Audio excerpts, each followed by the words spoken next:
For generations you've slept. No purpose, no call to wake you. But now, something has risen from the ruins of the old war.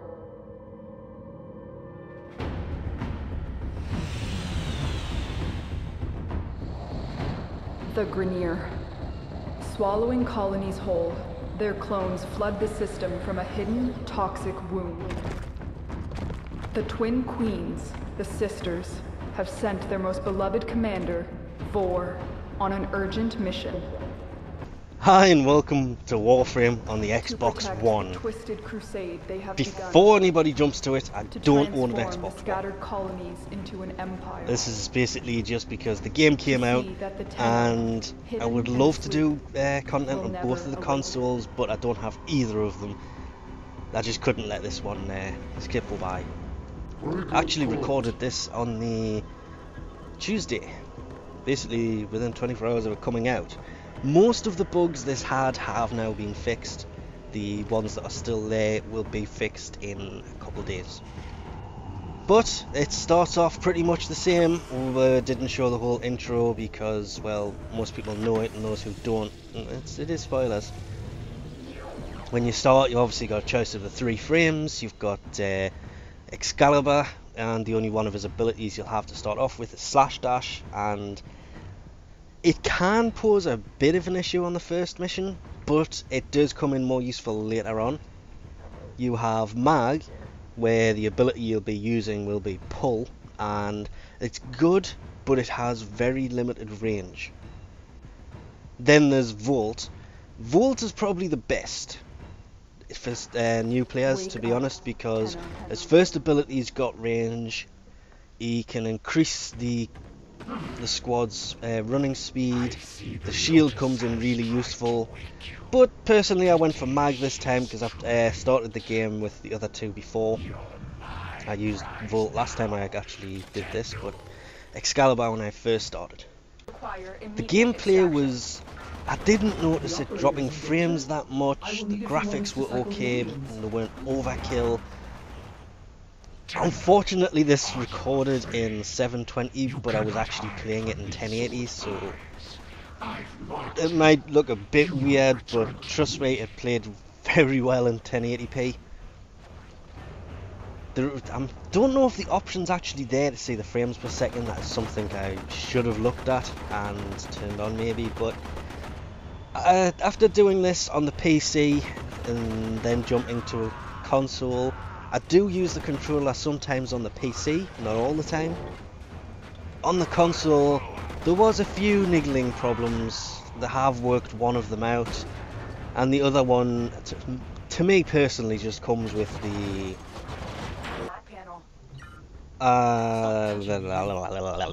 terminals, trying to unlock them. For some reason I didn't know the buttons. There was no like mini tutorial that says to get one of these to work you need to use these buttons to spin the thing round. It's just, here's the terminal, hack it. So if there's any problems with this game that I can find, there should be something in the tutorial for the hacking of the terminals, just to kind of explain it, because even for the first rescue mission I had a little bit of a problem there and we almost failed because it took me 3 attempts to break through a door. But that's mainly, I think that's because I'm used to having the mouse, not a controller. If I was more used to the controller, probably would have jumped in and been fine. After a little bit of practice though, it will be fine, because you'll know where the buttons are, but if you don't know where the buttons are, it can be a bit of a problem. And of course, because I recorded this on Tuesday, I got stuck in all of the little bugs that have now been fixed. Luckily, they've now been fixed. And once they were actually sorted and I was managed to be able to get into squads, I had to give the Xbox back. So I had to suffer through the problems it had, but as I say, most of them have been fixed now, so that's all good. It would be nice to experience it with a proper squad of 4. I mean, the first mission I had to do solo. Wasn't that bad though. The mods are pretty weird because you start off and basically you just get lots of broken mods, so they're fairly low level. So you've got to work them ones up and then look for the better ones. They can be a bit of a problem. I mean, still haven't found a Hornet Strike, but once I get my hands on a console, I'll probably find that pretty easily, because it's not uncommon to find the mods you're actually in need of and looking for.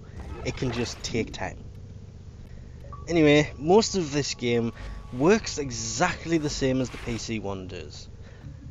The gameplay itself is exactly the same, the missions are the same, the events are the same. Was surprised not to see breeding grounds when this launched. It's a good thing it wasn't there, because jumping into a new game and then being told, oh, he has a pretty hard event, by the way, you can't do it until you unlock certain planets. That would have been like a slap in the face to new users, so seeing that not there was kind of a good thing, but it does mean they're going to have to implement it at some time, unless they just miss it completely. What I did like to hear personally is that the PlayStation 4 and the Xbox One versions of Warframe they'll be as closely synced as they can get them. They're going to put them into cert for the same times, and they're going to have roughly the same builds on them at all times, which means the Xbox One will have 14.5 in the next week or two, as will the PlayStation 4. I nearly said 2 again. I don't know why I keep calling it the PlayStation 2. It's just bugging us, to be honest. So the things like the customizable Kubro, that will be in fairly quick actually. So the Xbox One users will come in and experience the decent side of update 14, same as the PlayStation lot did. They came in and they experienced the upside of update 14. They didn't have all the problems the PC users had. But with the two being synced together, it is going to mean that they're all going to be updated about the same time. I do like the idea of that. It'll make things run a lot better. But even when it comes to the graphics on the Xbox One, they were pretty nice. It worked really well, didn't notice any delay. I did notice the Xbox running a bit warmer than normal though, but I think that's just because it was fairly warm here while I was trying to do this.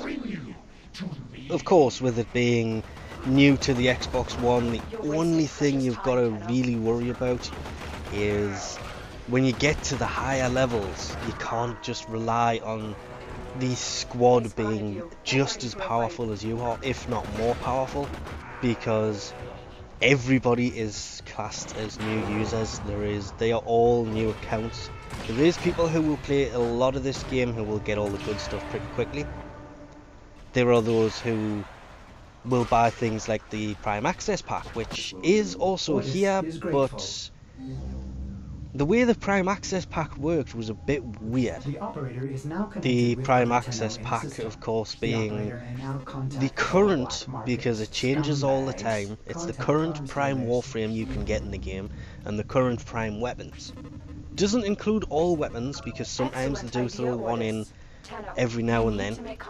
The Lex was never included in a Prime Access Pack, even though it came out between them.